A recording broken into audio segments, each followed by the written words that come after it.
Assalamualaikum warahmatullahi wabarakatuh. Halo, perkenalkan nama saya Aprila Supriyani dengan nomor pokok mahasiswa 101201883. Saya merupakan mahasiswa semester 4 dari kelas C6 Manajemen STIS TMB Bandung. Video ini dibuat untuk memenuhi nilai evaluasi akhir semester genap mata kuliah Anggaran Perusahaan.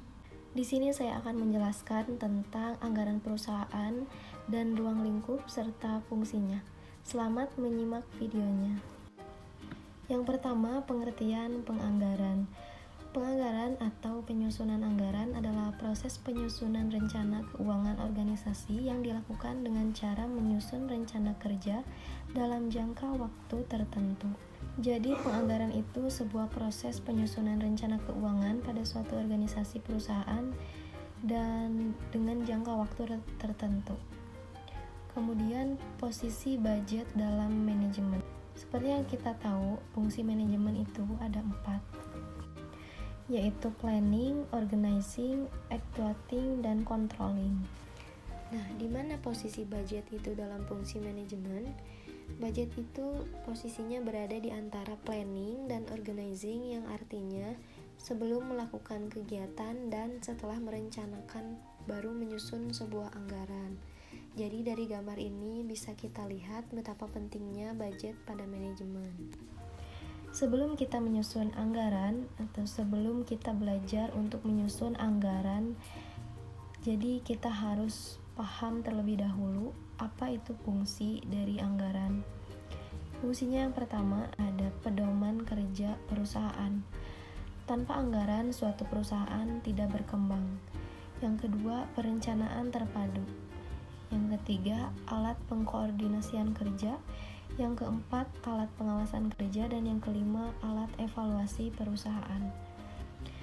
Kemudian, hubungan budget dengan manajemen dan akuntansi. Budget ini sangat erat kaitannya dengan manajemen karena fungsi budget merupakan alat manajemen untuk menjalankan fungsinya.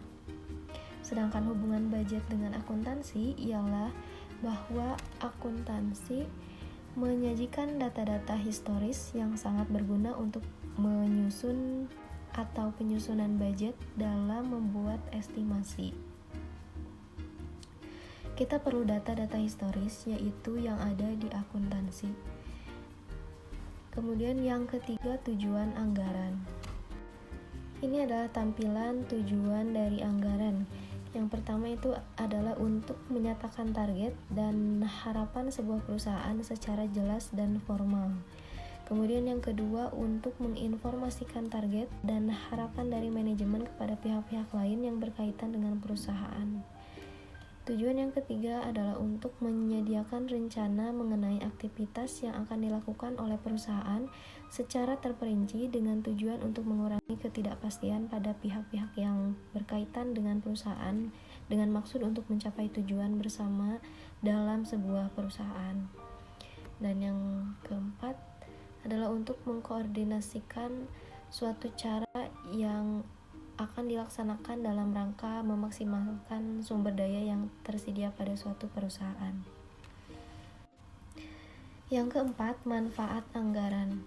Manfaat anggaran ini dirangkum menjadi 2. Yang pertama, usaha yang dilakukan oleh perusahaan akan berjalan mulus dan berhasil karena ditunjang dengan kebijakan yang relevan secara perencanaan keuangan yang matang. Yang kedua, membantu dan memudahkan manajer dalam mengelola dan melaksanakan setiap kegiatan perusahaan.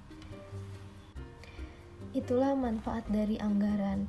Karena anggaran itu identik dengan keuangan, maka di sini lebih mengutamakan perencanaan keuangan bagi perusahaan. Yang kelima, faktor pertimbangan penyusunan budget. Di sini ada 5 faktor. Yang pertama, tujuan dan kebijakan suatu perusahaan. Nah, di dalam perusahaan itu tujuan kedepannya tuh apa? Kita harus tahu agar untuk menyusun sebuah anggaran dapat berjalan dengan lancar. Misalnya kegiatan apa saja yang akan dilakukan untuk kedepannya. Kemudian faktor yang kedua, data masa lalu. Nah, kalau di perusahaan dagang, data masa lalu itu diperlukan untuk dilihat. Mengapa? Karena itu untuk membuat anggaran di masa yang akan datang. Kemudian faktor yang ketiga, prediksi perkembangan kondisi ekonomi di masa yang akan datang. Kita bisa memprediksi perkembangan ekonomi. Yang terakhir, melakukan penelitian. Dari penelitian itu kita bisa dapat menyusun anggaran dengan melihat data-data dari hasil penelitian tersebut. Yang keenam, faktor mempengaruhi penyusunan budget. Di sini ada 8 faktor yang mempengaruhi penyusunan budget, yaitu hasil penjualan tahun sebelumnya, kebijakan perusahaan, besar kapasitas produksi, banyak tenaga kerja, besar modal, keadaan kompetitor, besar tingkat pertumbuhan penduduk, dan besar tingkat penghasilan masyarakat. Yang ketujuh, klasifikasi anggaran.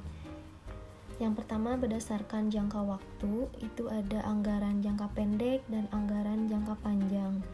Berdasarkan dasar penyusunan, terdapat anggaran variabel dan anggaran tetap. Berdasarkan cara penyusunan, terdapat anggaran periodik dan anggaran kontinu. Berdasarkan kemampuan menyusun, terdapat anggaran komprehensif dan anggaran parsial. Kemudian berdasarkan bidangnya, terdapat anggaran operasional dan anggaran keuangan. Berdasarkan fungsinya, terdapat anggaran apropriasi dan anggaran kinerja. Dan yang terakhir, berdasarkan fleksibilitas, terdapat anggaran statis dan anggaran kontinu. Yang kedelapan, di sini ada keunggulan dan kelemahan anggaran. Kita bisa lihat di sini keunggulan anggaran, yaitu hasil yang diharapkan dari suatu rencana tertentu dapat diproyeksikan sebelum rencana tersebut dilaksanakan. Kemudian anggaran merupakan penelitian untuk kerja sehingga dapat dijadikan patokan untuk menilai baik buruknya suatu hasil yang diperoleh. Anggaran sekaligus berfungsi sebagai alat pengendalian pola kerja karyawan dalam melakukan suatu kegiatan.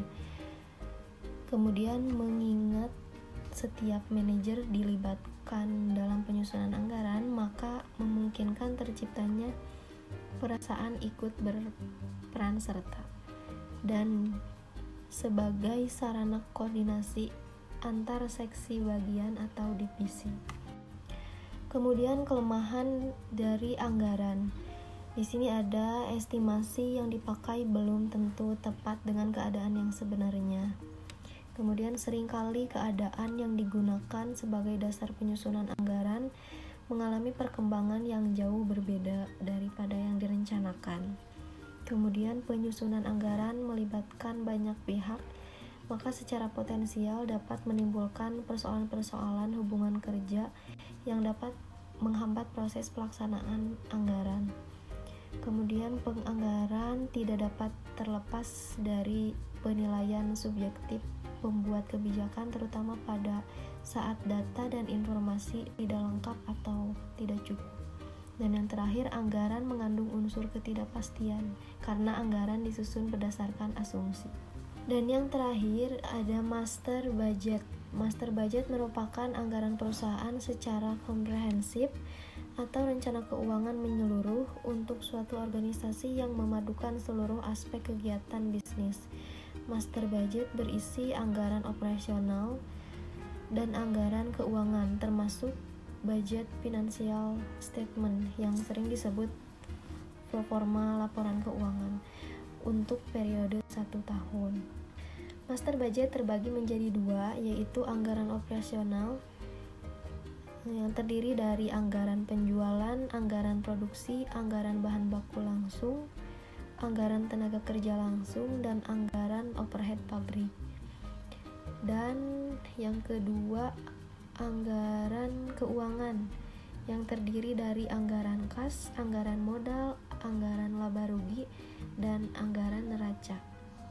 Sekian yang dapat saya sampaikan mengenai anggaran perusahaan. Semoga bermanfaat dan terima kasih karena telah menonton video ini. Wassalamualaikum warahmatullahi wabarakatuh.